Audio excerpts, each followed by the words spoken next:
Hello friends, welcome to my YouTube channel. दोस्तों, एक बार फिर स्वागत है हमारे इस नए वीडियो में। दोस्तों, आज से हम शुरू करने जा रहे हैं बिहार का भूगोल। और हमारा ये जो सीरीज होगा ये बिहार बीपीएससी या फिर सीडीपीओ या एएफओ या फिर बिहार एसआई पुलिस दरोगा सबके लिए इंपॉर्टेंट होने जा रहा है, राइट। और इसके बाद हम कई लोगों ने कहा था कि आप हिस्ट्री का भी क्लासेस शुरू करें, तो इसके बाद मैं आप लोगों के लिए मध्यकालीन बिहार या भारत का वीडियो सीरीज लेकर के आपके सामने आऊँगा।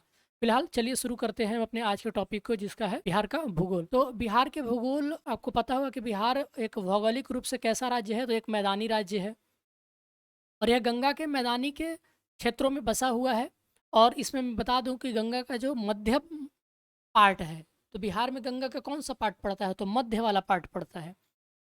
यह नेपाल के तराई क्षेत्र से विंध्य पहाड़ी और धारवाड़ के चट्टानी क्षेत्र तक विस्तृत है। ये बात आप याद रखेंगे। नेपाल की तराई से लेकर के विंध्य पहाड़ी और साथ ही साथ धारवाड़ के चट्टानी क्षेत्र तक विस्तृत विस्तृत है। बिहार पूर्वी भारत में स्थित एक राज्य है जो भौगोलिक रूप से 3 भागों में विभाजित है। तो हम बिहार को मेनली 3 भाग में डिवाइड कर सकते हैं। कौन कौन 3 भाग में डिवाइड कर सकते हैं? तो एक तो पर्वतीय या तराई क्षेत्र, दूसरा मैदानी भाग और तीसरा पठारीय भाग। तो देखिए, जो पर्वतीय या तराई क्षेत्र है उसको हम 3 भाग में बांट सकते हैं। एक है सुमेश्वर श्रेणी। अभी हम बारी बारी से देखेंगे कि तीनों क्या चीज़ है। रामनगर दून और दून की घाटी। उसके बाद आता है उत्तरी गंगा का मैदान, अगर मैदानी भागों में की अगर हम बात करें तो, और दक्षिणी गंगा का मैदान। अगर हम पठार की बात करें तो धारवाड़ क्रम की चट्टानें और विंध्य क्रम की चट्टानें, ये 2 तरीके के पठारी भाग बिहार में पाए जाते हैं। अब हम देखते हैं मानचित्र की सहायता से कि ये तीनों कहाँ कहाँ पड़ते हैं। तो देखिए, जो आपका तराई या पहाड़ी एरिया है वो जनरली नॉर्थ वेस्टर्न पार्ट, ये कौन सा पार्ट है बिहार का? नॉर्थ वेस्टर्न पार्ट्स में पड़ते हैं। तो देखिए, जो सबसे ऊपर वाला है श्रेणी वो सुमेश्वर श्रेणी, हमने 3 भाग कहा था। सुमेश्वर श्रेणी, दून की घाटी और तीसरा है रामनगर दून।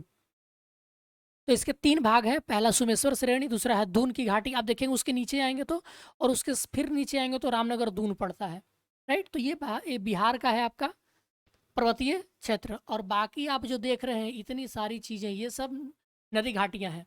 तो ये देखिए, ये घाघरा नदी यहाँ बहती है। बिहार और यूपी को जनरली 2 भागों में बांटती है यहाँ पर घाघरा नदी। तो घाघरा नदी और गंगट नदी के बीच के मैदान को घाघरा गंडक दोआब के नाम से जाना जाता है। उसके बाद अगर हम गंडक नदी, और ये है कोसी नदी, यहाँ नेपाल से निकल करके ये आकर के यहाँ गंगा नदी में मिल जाती है। तो कोसी और गंडक नदी के बीच के मैदान को हम लोग गंडक और कोसी दोआब के नाम से जानते हैं। और यहाँ पर बहती है महानंदा नदी। तो कोसी और महानंदा नदी के बीच के मैदान को हम लोग कोसी महानंदा दोआब के नाम से जानते हैं। तो ये उत्तरी बिहार का मैदान हो गया। अब दक्षिणी बिहार के मैदान देख लेते हैं कि कौन कौन से मैदान होते हैं। देखिए, ये है आपका बक्सर में प्रवेश करती है गंगा नदी, और ये है आपका यहाँ से सोन नदी जाकर के पटना में ये मिल जाती है। तो इसके बीच के मैदान को हम लोग कहते हैं गंगा सोन दोआब, राइट। और इसके बाद ये मगध का मैदान पड़ता है, क्योंकि ये पूरा एरिया मगध का एरिया है, राइट। और दोस्तों, ये जो आपका नीचे वाला पार्ट देख रहे हैं यही है आपका पठारीय भाग। तो इसी में से कुछ धारवाड़ीय क्रम का होगा और कुछ आपका विंध्य क्रम का होगा।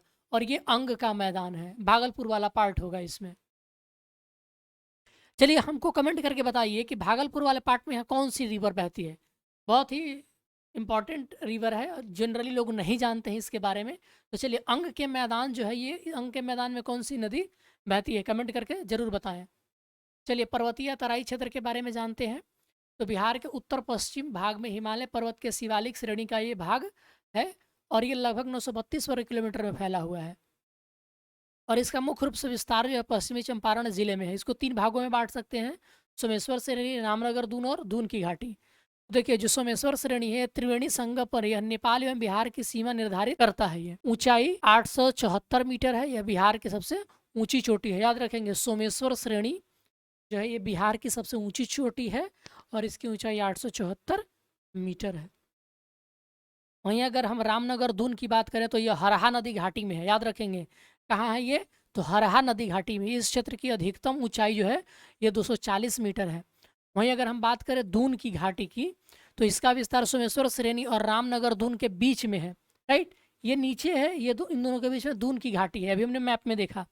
इस घाटी को हरहा नदी घाटी भी कहा जाता है। एक बार फिर मैं आपको मानचित्र दिखा देता हूँ। देखिए, ये सोमेश्वर है, बीच में आपका दून की घाटी है, बीच में आपका दून की घाटी है, और सबसे नीचे वाला जो पोर्शन देख रहे हैं वो रामनगर दून है। तो आप ये बात समझ गए। अब चले आइए मैदानी भाग में। तो बिहार के कुल भूभाग का लगभग 96% क्या है, तो मैदानी भाग है।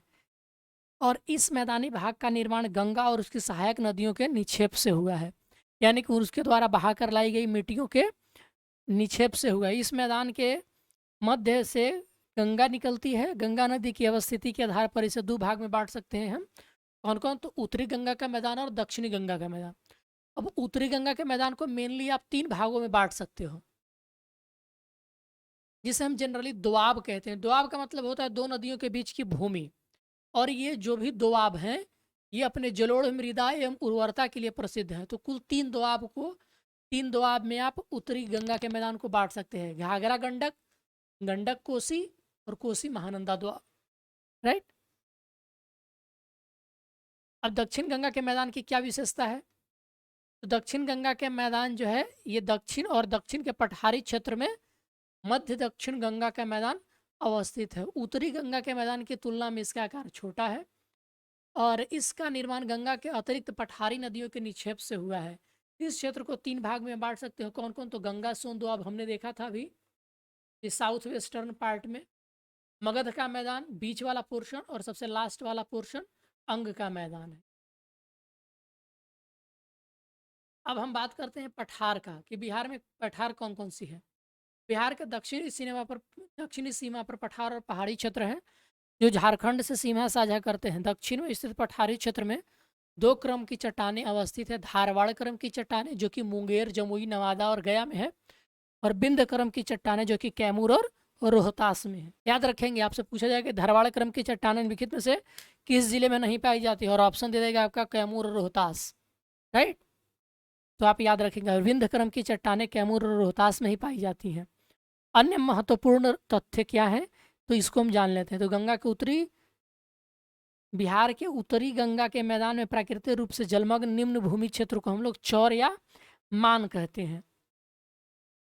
गंगा के मैदानी पहाड़ क्षेत्र में बनने वाली विशेष आकृति को दियारा प्रदेश कहा जाता है, और उत्तरी गंगा के कई मान या चौर में कई तरीके के झीलों का निर्माण हुआ है। तो इन मान या चौर बने जो झील हैं, उनको हम गोखुर झील की संज्ञा देते हैं। राइट दोस्तों, तो उनको हम गोखुर झील की संज्ञा देते हैं। इनको मान या चौर कहा जाता है।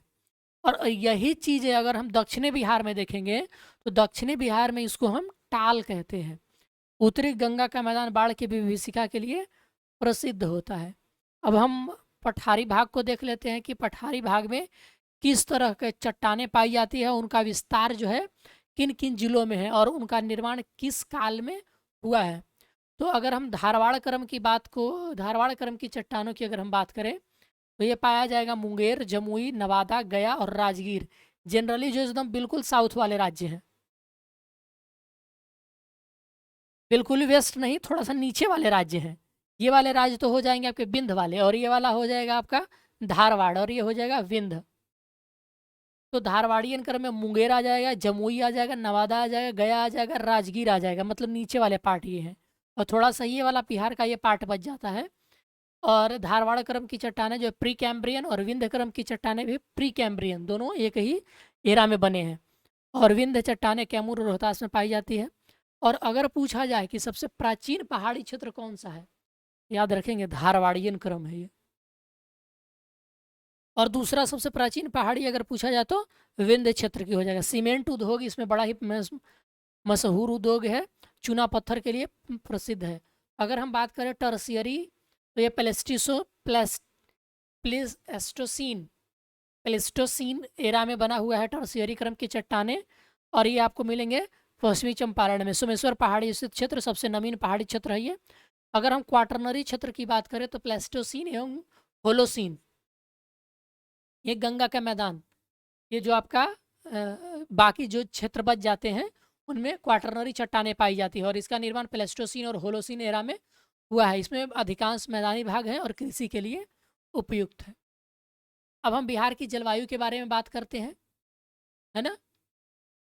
तो बिहार की जलवायु मानसूनी या उपोष्ण कटिबंधीय है। याद रखेंगे, किसी क्षेत्र की दीर्घकालिक मौसम की अवस्था, औसत दशाओं को हम लोग जलवायु कहते हैं। और बिहार की जलवायु किस कैटेगरी में आती है? तो उपोष्ण कटिबंधीय या मानसूनी। तो किसी क्षेत्र की जलवायु विभिन्न कारकों से प्रभावित होती है। तो बिहार में जलवायु को प्रभावित करने वाले प्रमुख कारण कौन कौन से हैं? तो आइए देख लेते हैं। देखिए कौन कौन से कारक है। तो अक्षांशीय स्थिति, यानी कि उपोष्ण क्षेत्र, मतलब कि ये पड़ता है आपका लगभग टेम्परेट रीजन में ये पड़ता है। बंगाल की खाड़ी से दूरी, मानसून का प्रभाव, उत्तर में हिमालय पर्वत की उपस्थिति, और डेमोग्राफिक जो इसका है, टोपोग्राफी, नॉट डेमोग्राफी, टोपोग्राफी यानी कि जमीन का ऊंचा नीचा होना।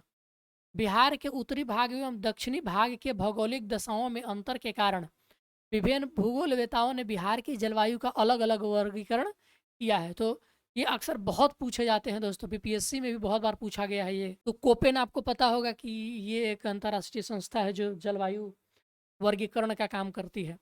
तो इसने उत्तरी बिहार के जलवायु को CWG कहा है। क्या कहा है?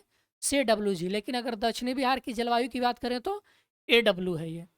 अगर हम ट्रिवाथा के अनुसार जाएं तो उत्तरी बिहार को इसने CAW कहा है और दक्षिणी बिहार को इसने AW कहा है।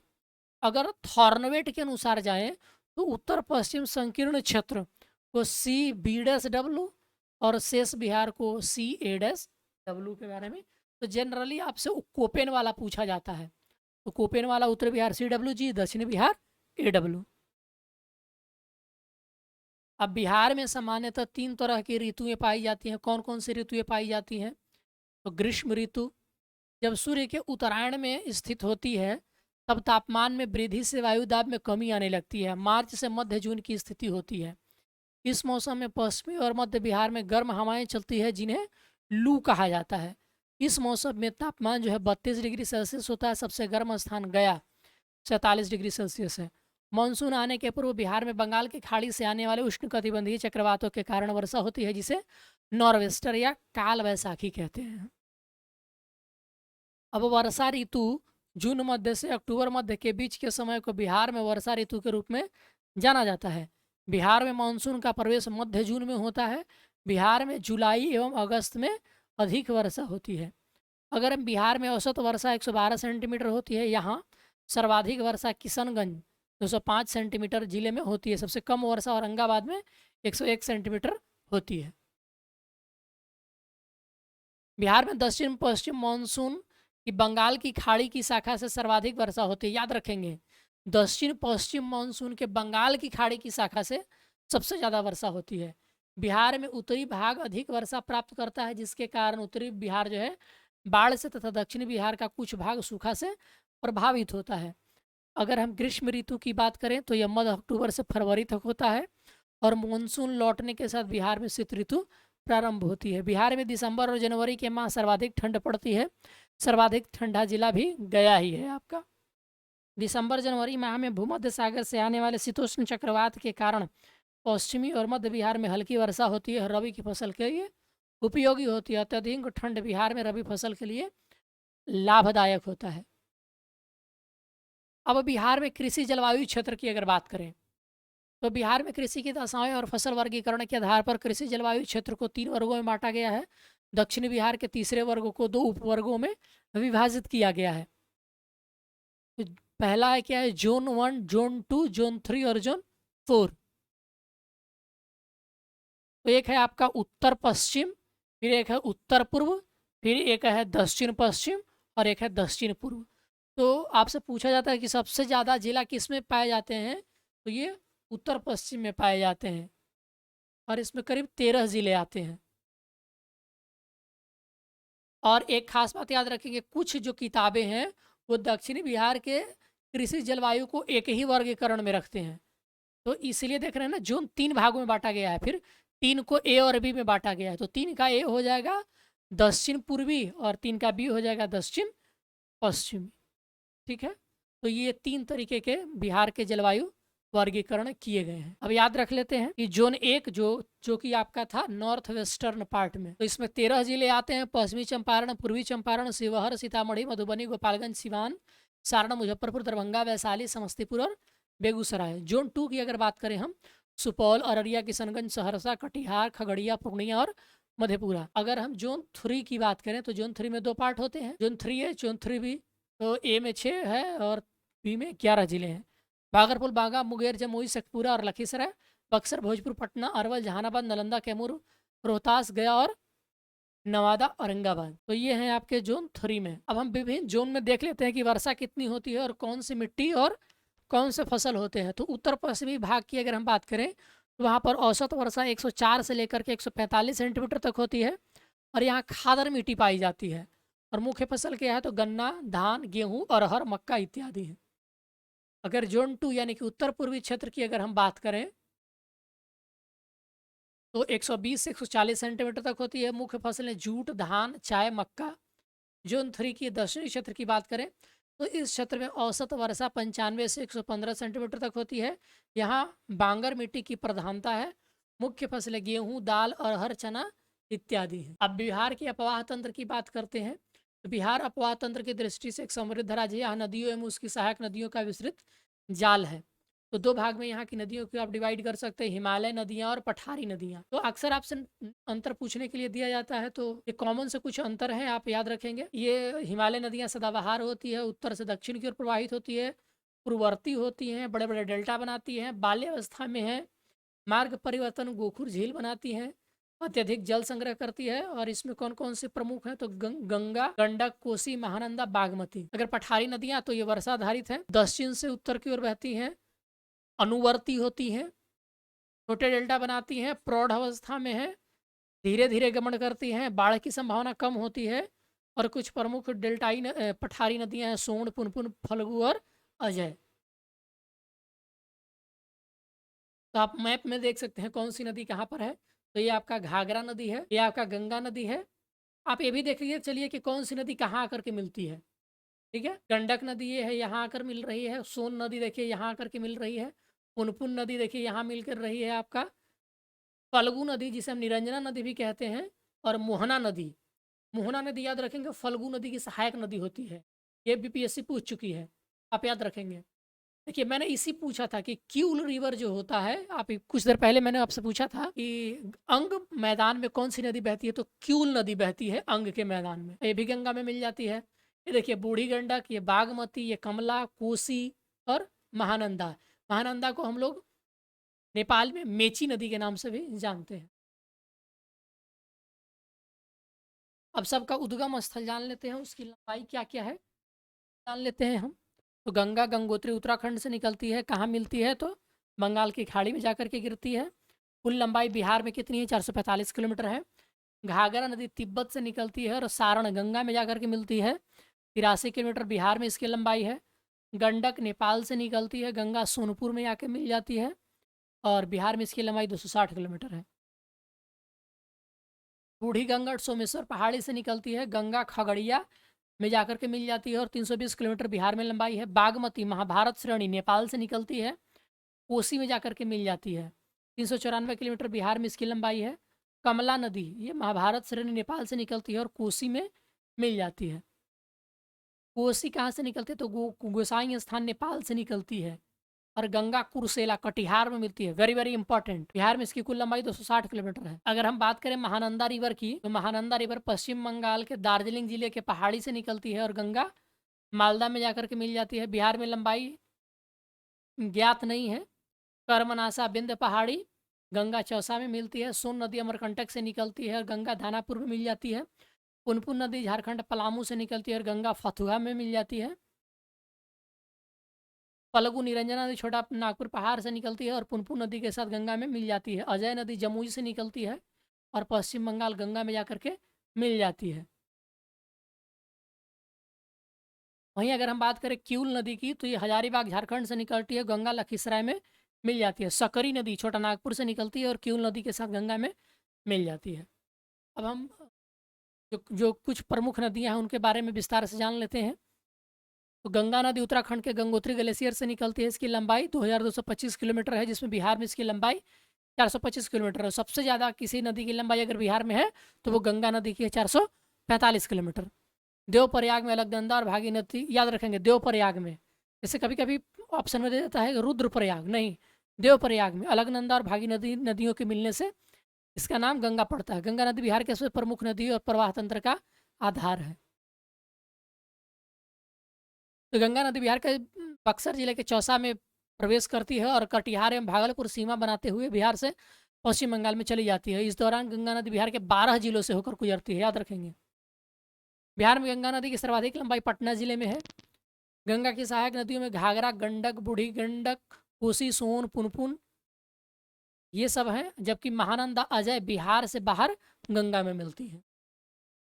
ये दोनों नदियां बिहार में भी बहती हैं, लेकिन ये बिहार में गंगा से नहीं मिलती, पश्चिम बंगाल में जाकर के मिलती। बांग्लादेश में इसे पद्मा के नाम से जाना जाता है। यह अंततः बंगाल की खाड़ी में गिर जाती है। घाघरा नदी की ये बात करें तो मानसरोवर तिब्बत से निकलती है, बिहार के सीवान में प्रवेश करती है, उत्तर प्रदेश और बिहार की सीमा का निर्धारण करती हुई सारण में गंगा से मिल जाती है। इसका एक और नाम सरयू नदी है। मैदानी भाग में गोगरा, कर्णाली, नेपाल में भी इसको कहते हैं हम। और घाघरा की सहायक नदियों में राप्ती, छोटी गंडक, शारदा, भेरी और सेती हैं। आगे हम बात करते हैं गंडक नदी की। तो गंडक नदी को नारायणी नदी के नाम से भी जाना जाता है। सप्त गंडकी, शालिग्रामी, इसको नेपाल में जाना जाता है। गंडक की मुख्य शाखा धौलागिरी और अन्नपूर्णा श्रेणियों को पार करते समय गौर से बनाती है। यह बिहार में भैंसा लोटन यानी कि पश्चिमी चंपारण में प्रवेश करती है।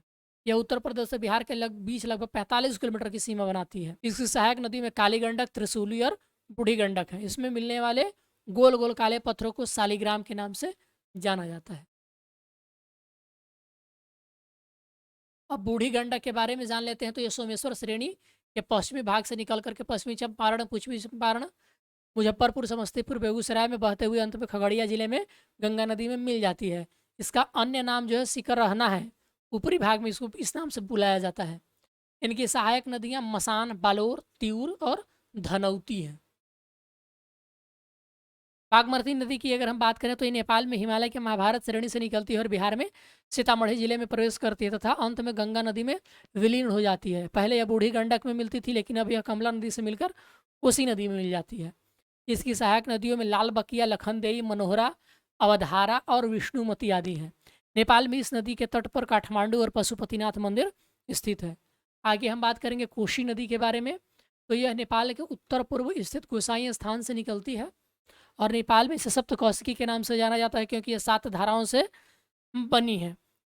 कोसी नदी बिहार में सुपौल जिले में प्रवेश करती है और कुर्सेला, कटिहार में जाकर के मिल जाती है। कोसी नदी अपने मार्ग परिवर्तन और बाढ़ के लिए कुख्यात है, इसलिए इसे बिहार का शोक या बिहार का अभिशाप के नाम से जाना जाता है। इसकी सहायक नदियां अरुण, तोमर, लिखू, दुधकोसी, तामाकोसी, इंद्रावती और सोनकोशी हैं। अब हम बात करते हैं महानंदा नदी की। तो यह पश्चिम बंगाल के दार्जिलिंग जिले के पहाड़ी से निकल करके किशनगंज, पूर्णिया, कटिहार होते हुए मालदा यानी कि पश्चिम बंगाल में गंगा से मिल जाती है। यह उत्तरी बिहार की सबसे पूर्वी नदी है। इसकी सहायक नदियों में पैनोर, नागर, बालासोर और मेची हैं। अगर हम बात करें कर्मनासा नदी की, तो इसकी उत्पत्ति बिंद पहाड़ी से होती है। बिहार एवं उत्तर प्रदेश की सीमा निर्धारित करती हुई चौसा बक्सर में गंगा नदी से मिलती है। यह बिहार, दक्षिण बिहार की सबसे पश्चिमी नदी है कर्मनासा नदी। अभी तक हम जो ऊपर की नदियां पढ़ रहे थे सब उत्तरी बिहार के थी। अब जो नदी पढ़ेंगे ये दक्षिणी बिहार की है। कर्मनासा नदी को अपवित्र नदी के नाम से जाना जाता है। अब सोन नदी की बात करते हैं तो यह मध्य प्रदेश के अमरकंटक पहाड़ी के मैकाल श्रेणी से निकलती है। यह रोहतास बिहार और गढ़वा जिले झारखंड के बीच से बिहार में प्रवेश करती है। यह रोहतास भोजपुर के बीच सीमा बनाते हुए मनेर, दानापुर में गंगा के से जाकर के मिल जाती है। यमुना के बाद गंगा की दूसरी सबसे बड़ी सहायक नदी सोन नदी ही है। आप याद रखेंगे।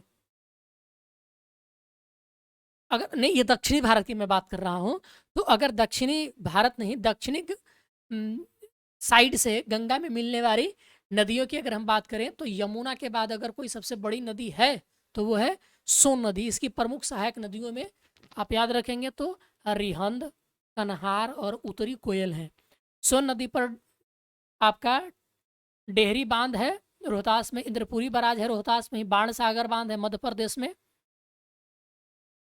सोन नदी पर बने नहरों में रोहतास, भोजपुर के शुष्क मैदानी क्षेत्र को बिहार का मुख्य चावल उत्पादक क्षेत्र बनाया है। अब हम पुनपुन नदी की बात करते हैं तो झारखंड के पलामू जिले के छोटा नागपुर पठार से निकलती है तब बिहार में औरंगाबाद जहानाबाद होते हुए फतुहा में गंगा नदी से मिल जाती है।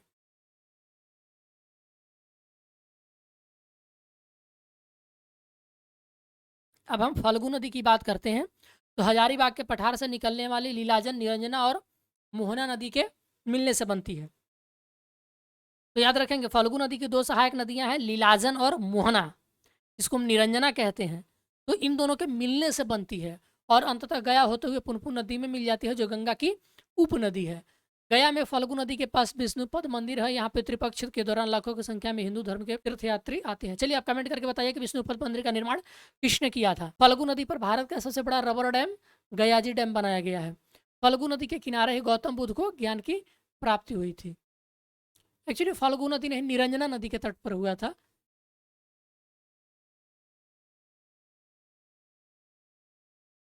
बिहार में नदियों के किनारे स्थित प्रमुख शहर कौन कौन से हैं?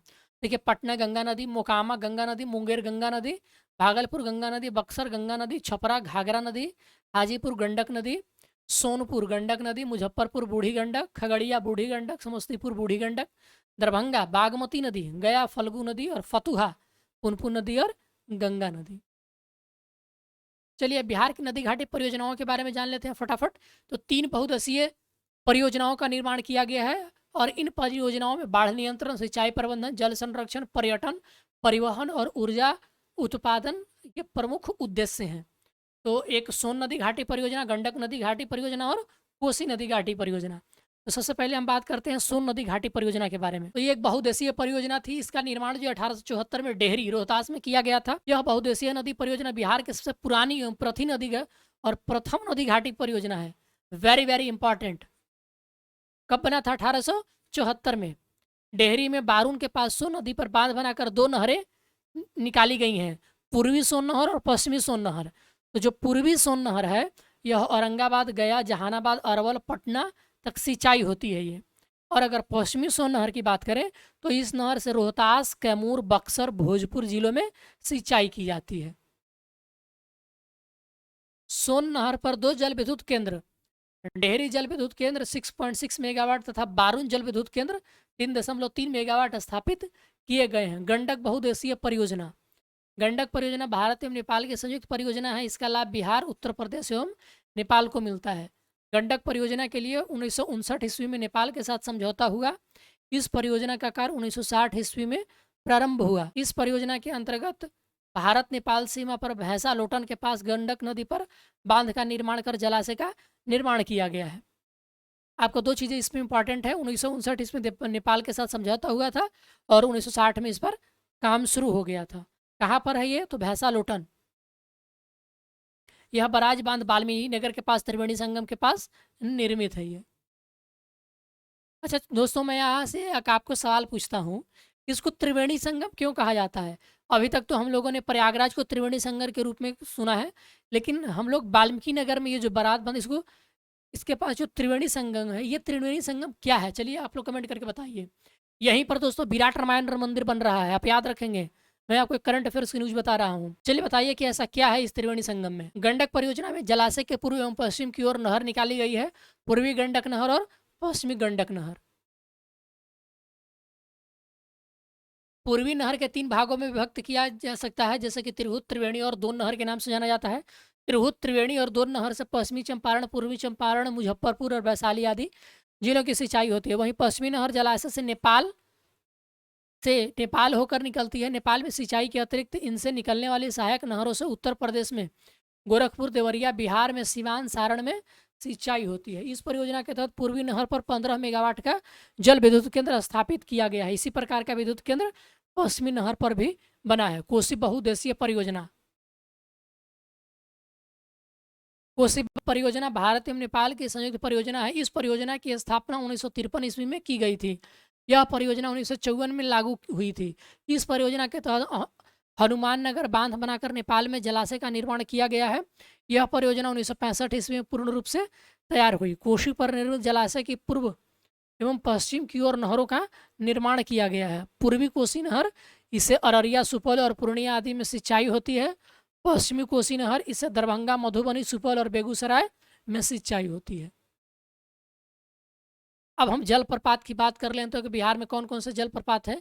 देखिए, ककोलत जलप्रपात नवादा में है, दुर्गावती जलप्रपात रोहतास सबसे ऊंचा है ये, कर्मनासा जलप्रपात बक्सर में है, धुआं कुंड सासाराम रोहतास में, मंजहर कुंड सासाराम रोहतास में, जियार कुंड भोजपुर में है, और तैलियर कुंड तेलहर कुंड जो है आपका कैमूर में पड़ता है, आप याद रखेंगे। चलिए बिहार के प्रमुख झीलों के बारे में जान लेते हैं। तो कांवर झील बेगूसराय, गोगाबिल या घोघा झील कटिहार में, कुशेश्वर स्थान दरभंगा, घोड़ा कटोरा राजगीर, अनुपम झील कैमूर, सिमरी झील सहरसा, जगतपुर झील भागलपुर, मोती झील मोतिहारी पूर्वी चंपारण में, पहले एक्चुअली इसको मोतिहारी कहा जाता था।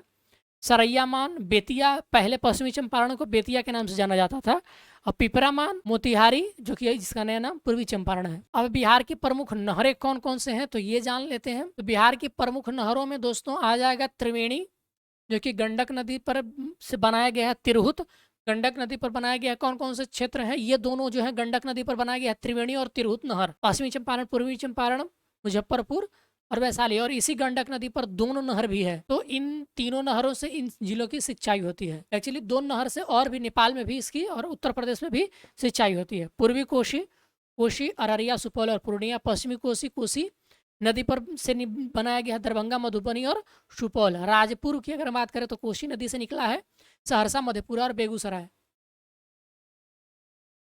पूर्वी सोन और पश्चिमी सोन के बारे में तो सब लोग आप जानते ही हैं। तो पूर्वी सोन औरंगाबाद, जहानाबाद, पटना, गया, अरवल, सोन नदी से पश्चिमी सोन पर ही रोहतास, भोजपुर, गए, कैमूर और बक्सर। अभी हमने ऊपर इन सब के बारे में विस्तृत जानकारी ले ली। अब बिहार के गर्म जल कुंड कौन कौन से, तो देखिए राजगीर में कौन कौन से हैं आप इकट्ठे याद करिए, आपको आसानी होगा। तो राजगीर में ब्रह्म कुंड, सप्तधारा, मखदूम कुंड, गोमुख कुंड, सूर्य कुंड और नानक कुंड। सबसे गर्म जल कुंड बिहार का है ब्रह्म कुंड, याद रखेंगे। मुंगेर में कौन कौन से हैं तो लक्ष्मण कुंड, रामेश्वर कुंड, जन्म कुंड, श्रृंगार कुंड, पर्वत पंचतर कुंड, सीता कुंड, ऋषि कुंड, भीमबांध कुंड और भरारी कुंड। और गया में एक है अग्नि कुंड। अब बिहार की मिट्टी के बारे में जान लेते हैं कि क्या है। तो बिहार के ऊपरी सतह पर पहले मोटे, माध्यम और बारीक कार्बनिक अकार्बनिक मिश्रित कणों को मृदा या मिट्टी कहते हैं। तो मृदा के निर्माण में स्थलाकृति, वर्षा, आर्द्रता, तापमान, प्राकृतिक वनस्पति की भूमिका होती है। सबका नाम याद रखेंगे, आपसे पूछा जा सकता है कि मिट्टी के निर्माण में लिखित में से किसकी भूमिका हो सकती है या नहीं हो सकती है, तो आप ऑप्शन याद रखेंगे सबका। मृदा विज्ञान को क्या कह सकते हैं, पेडोलॉजी कहते हैं, बहुत पूछा जाता है, वेरी वेरी इंपॉर्टेंट। और विश्व मृदा दिवस कब मनाया जाता है दोस्तों, तो 5 दिसंबर को मनाया जाता है। तो बिहार एक मैदानी राज्य है, यहाँ लगभग 90% भाग पर कौन सी मिट्टी है, तो जलोढ़, अपूढ़ या कछारी मिट्टी पाई जाती है। तो बिहार में मिट्टी को उत्तर बिहार और दक्षिण बिहार हम बांट सकते हैं दो प्रमुख भाग में। तो उत्तर बिहार की मिट्टी कौन कौन सी है, तो पर्वत पादीय मिट्टी, तराई मिट्टी, पुरानी जलोढ़ जिसको हम बांगर कहते हैं और नवीन जलोढ़ जिसको हम खादर कहते हैं। वहीं अगर दक्षिण बिहार की मिट्टी तो टाल मिट्टी, कगारी मिट्टी, पुरानी जलोढ़ और लाल पीली मिट्टी। तो पुरानी जलोढ़ को करेल या केवाल मिट्टी और लाल पीली को बलथर मिट्टी के नाम से भी जाना जाता है। अब उत्तर बिहार की मिट्टी के बारे में जानते हैं कि ये है क्या। तो उत्तरी बिहार की मिट्टी का निर्माण हिमालय से बहाकर लाई गई नदियों से हुआ है ये, और ये गंगा, गंडक, बूढ़ी गंडक, कोसी, महानंदा उसकी सहायक नदियों से हुआ है।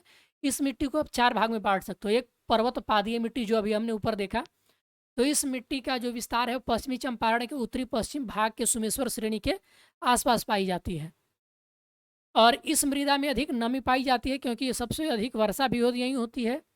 सबसे अधिक वर्षा नहीं, मैक्सिमम वर्षा पाई जाती है। तो अधिक उपजाऊ भी होती है, मुख्य रूप से धान और गन्ने की खेती के लिए उपयुक्त होता है ये। अब तराई की मिट्टी देख लेते हैं। तो बिहार के उत्तरी सीमा पर पश्चिमी चंपारण से लेकर के पूर्व में किशनगंज तक 5 से 7 किलोमीटर की चौड़ी पट्टी के रूप में यह फैला हुआ है।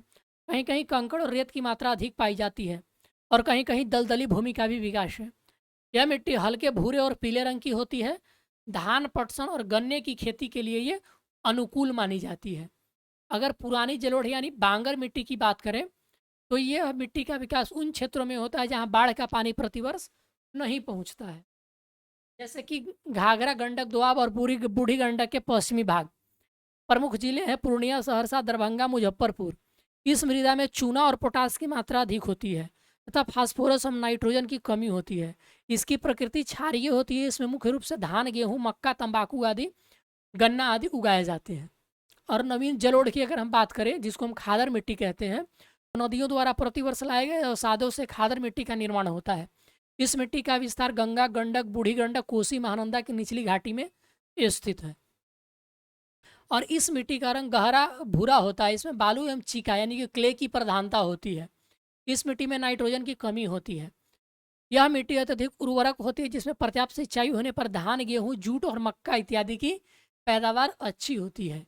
ये था उत्तरी बिहार की मिट्टी। अब आइए हम लोग दक्षिणी बिहार की मिट्टी के बारे में जानते हैं। दक्षिणी बिहार की मिट्टी का विस्तार गंगा नदी एवं छोटा नागपुर पठार के मध्य में है। मिट्टी के संरचना के आधार पर दक्षिण बिहार की मिट्टी को 4 भागों में वर्गीकृत किया गया है। पहला है टाल मिट्टी। तो टाल मिट्टी भूमि का क्षेत्र होता है जहां वर्षा ऋतु में जल प्लावित रहता है, और टाल मिट्टी का विस्तार गंगा के दक्षिणी तट पर बक्सर से बाघलपुर तक 8 से 10 किलोमीटर की चौड़ी पट्टी में हुआ है। यह मिट्टी मोटे कणों वाली धूसर रंग की एवं भारी मिट्टी होती है। इसमें रबी फसलें अच्छी होती है तथा दलहन उत्पादन के लिए अच्छी मानी जाती है। कागारी मिट्टी की अगर बात करें तो गंगा नदी के दक्षिणी तट पर एवं सोनफलगु, पुनपुन, क्यूल नदियों के किनारों पर इस मिट्टी का विस्तार है। इसकी उर्वरा शक्ति कुछ कमजोर होती है। यह मिट्टी मोटे अनाज और सब्जी उत्पादन के लिए मानी जाती है। इस मिट्टी में उगाई जाने वाली प्रमुख फसलों में मक्का, सरसों, मिर्च इत्यादि है। वहीं अगर हम पुरानी जलोढ़ की बात करें तो करेल या केवाल की मिट्टी आती है।